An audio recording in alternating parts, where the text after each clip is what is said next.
Hello अस्सलाम वालेकुम दोस्तों, उम्मीद करते हैं कि आप लोग एकदम सही से होंगे। और एमयू के जो सवाल क्लेम में गए थे ना, मैंने 3 सवाल बताए थे जो क्लेम कर सकते थे बड़े आराम से।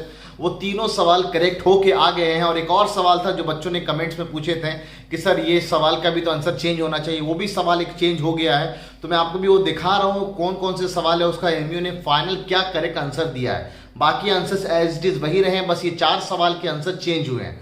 कल बच्चों ने मेरे को वो नोटिस मेरे को फॉरवर्ड किया तो मैं बड़ा परेशान हुआ यार, एमयू के साइट पे तो ये आया ही नहीं है, एमयू के साइट पे कहीं भी मेरे को दिख नहीं रहा।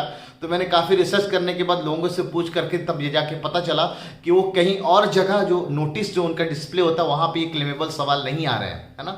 तो मैं आपको बेसिकली चाहता हूँ कि आप लोग भी कम से कम ये देख लें कि वो क्लेमेबल सवाल आपके एमयू के साइट पे कहाँ पे मिलेगा ना। तो चलते हैं स्क्रीन की तरफ। तो दोस्तों ये हमारा है ना एमयू का साइट है ना, mucontrolexams.com है ना, ऑलरेडी आपको पहले से बता रखा हूँ मैं। तो इसमें कहीं आप देखेंगे नोटिस में कहीं ये नहीं दिख रहा है कि आपके क्लेम वाले जो सवाल के करेक्ट आंसर क्या आए हैं। क्योंकि आपको पता है जैसे ही क्लेम वाले सवाल के आंसर आ जाएंगे उसके बाद आपके रिजल्ट आना बहुत जल्दी एक्सपेक्ट हो जाएगा कि बहुत जल्दी रिजल्ट आ सकता है। तो आप ये एडमिशन वाले सेक्शन में जाएंगे और उसके अंदर एक जनरल एडमिशन का कॉलम है ना, इसमें आप क्लिक करेंगे तो आपको इस तरह का एक पेज खुल जाएगा, है ना। इस तरह का पेज खुल जाएगा। यहाँ पे इनफैक्ट बहुत सारी बातें सिलेबस से रिलेटेड जो भी आंसर कीज हैं यहाँ भी आपको सारे मिल सकते हैं। एप्लीकेशन फॉर्म्स भी हैं या फिर गाइड टू एडमिशन से रिलेटेड सब कुछ आपको यहाँ पे मिलेगा। इसी रिजल्ट एंड आंसर की वाले सेक्शन में जब नीचे जाएंगे तो आपको यहाँ पे लिखेगा decisions regarding discrepancies in answer की ऑफ एडमिशन टेस्ट। तो इसके अंदर जब आप क्लिक करेंगे तो आपको इस तरह का एक पेज खुलेगा, है ना। ये इंडायरेक्टली है ना, ये क्लिक करने पे आपको ये पेज खुलेगा कि कौन कौन से सवाल एग्जाम्स हैं, है ना, जिसमें आपके जो डिस्क्रिपेंसीज हैं वो करेक्ट होके आई हुई हैं। इन एग्जाम्स का डिस्क्रिपेंसीज ऑलरेडी आ चुके हैं, जैसे एसएससी है ना, ट्रिपल एससी, ह्यूमैनिटीज़ और कॉमर्स में भी जो सवाल गए थे क्लेम में उसका भी आंसर आ चुका है। और ये हमारे काम का है ना, इस पर हम क्लिक करेंगे तो हमें मिलेगा वो चीज़ जिसके लिए हम ईगर हैं कि कौन कौन से सवाल थे सर जो क्लेम किए गए थे, है ना। तो ये वो 4 सवाल थे जो सीरीज ए में मैंने तो 3 किया था, एक और चौथा सवाल था जो बच्चे बोल रहे थे वो बाद में जाके मेरे को पता चला। और सीरीज बी में ये है ना, तो मैं आपको फिर से वो सवाल एक बार दिखा देता हूँ कि इनके आंसर्स क्या क्या चेंज होते। आंसर डिस्प्ले ये किया गया था और फाइनल आंसर ये आया है ना। तो ये मैं काफ़ी एक दिन लग गया मेरे को, है ना, एक दिन बाद मैं आपके लिए बना रहा हूँ। तो ये मेरा पूरा टाइप्ड पेपर है ना, अपने बूस्टर के हिसाब से। मैं बच्चे पेपर भी मांग रहे थे तो इसका लिंक है ना, पेपर का लिंक मैं ऑलरेडी आपके डिस्क्रिप्शन में डाल दूंगा ताकि आपको फ़ायदा हो जाए। जिसको अगले साल की तैयारी कर रहे हैं तो उनको इस साल का पेपर बड़े आराम से मिल जाएगा, ठीक है। तो ये मैं पहला जा रहा हूँ जो सवाल है मेरे ख्याल से क्वेश्चन नंबर 20 है ना, 20 है। देखेंगे अगर आप तो क्वेश्चन नंबर सेट सीरीज में सबसे पहला सवाल 20 है जिसका आंसर पहले बी आया था, अब जाके उसका आंसर डी है। तो ये मैंने क्लेम में कहा था कि सर इसका आंसर जो आप 45 बोल रहे हो गलत है, करेक्ट आंसर तो इसका 90 होगा, ठीक है। अच्छा अब बढ़ते हैं हम अगले सवाल की तरफ, दैट इज 42 ना। 42 का करेक्ट आंसर बी था, पहले दे रखा था जो कि गलत था। करेक्ट आंसर इसका सी आएगा ना 42 का।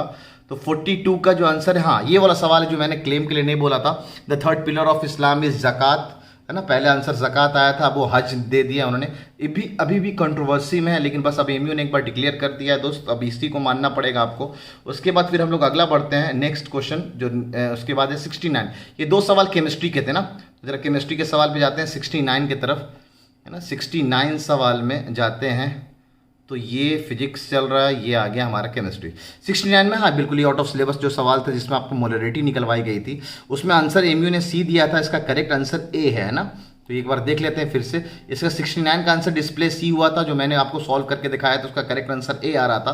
तो ये एक आंसर है जो करेक्ट हुआ है, क्लेम में गया था और करेक्ट होकर आया है। उसके बाद वी हैव 73 ना, तो 73 क्वेश्चन भी देख ले। तो HNO3 वाला सवाल है ना। HNO3 का जो आंसर था जो पहले आया था वो बी आया था, बाद में मैंने बोला था ना इसका correct answer it is strong oxidising agent. तो NCERT का मैंने रेफरेंस भी दिया था। तो ये 4 सवाल है जो आपके, है ना, करेक्ट होके आए। फिर भी मैं आपको पूरा पेपर एक बार दिखा देता हूँ और इसके आंसर की के साथ ना मैं आपको, है ना, आंसर की जो भी नीचे है वो ऑलरेडी मैं आपको डिस्क्रिप्शन में डाल दूंगा। तो अब आते हैं सर, अगर ये सब सवाल करेक्ट हो गए हैं तो मैं चाहूंगा बिल्कुल कि आप करेक्शन के बाद आपके जितने मार्क्स आ रहे हैं तो मेरे कमेंट्स में आप बताएं कि कितने मार्क्स अब आपके आ रहे हैं ना। इससे एक और अच्छा रफ आइडिया लग जाएगा कि सच में आप सिलेक्टेड लिस्ट में है या नहीं। और एक बहुत खास बात कि सर रिजल्ट अब कब आने वाला है। जैसे कि ना अभी रिजल्ट जो रिसेंट रिजल्ट आया है BOMS उर्दू का, वो एग्जाम 17 नवंबर को हुआ था। तो 20 दिन में उन्होंने रिजल्ट डिक्लेयर कर दिया है। अपना एग्जाम 22 नवंबर को है, 22 नवंबर को है। तो वो उसका 20 दिन अगर देखा जाए तो 12 दिसंबर के करीब थे, यानी almost today is we have 9। तो इंशाल्लाह पूरी कोशिश है कि एक हफ्ते के अंदर अब आपका रिजल्ट है ना। मेन था ये क्लेम वाले सवाल आपके आंसर्स करेक्टेड आ गए हैं, तो ये उम्मीद है इंशाल्लाह एक हफ्ते के अंदर आपके 11th एंट्रेंस का रिजल्ट ना आर्ट्स और कॉमर्स और साइंस और डिप्लोमा का भी आ जाएगा। तो तब तक के लिए आप अपना ख्याल रखें, दुआओं में याद रखें, चैनल को सब्सक्राइब कर दें और लोगों तक जितना ज़्यादा शेयर कर सकते हैं शेयर करते रहें। अल्लाह हाफिज़।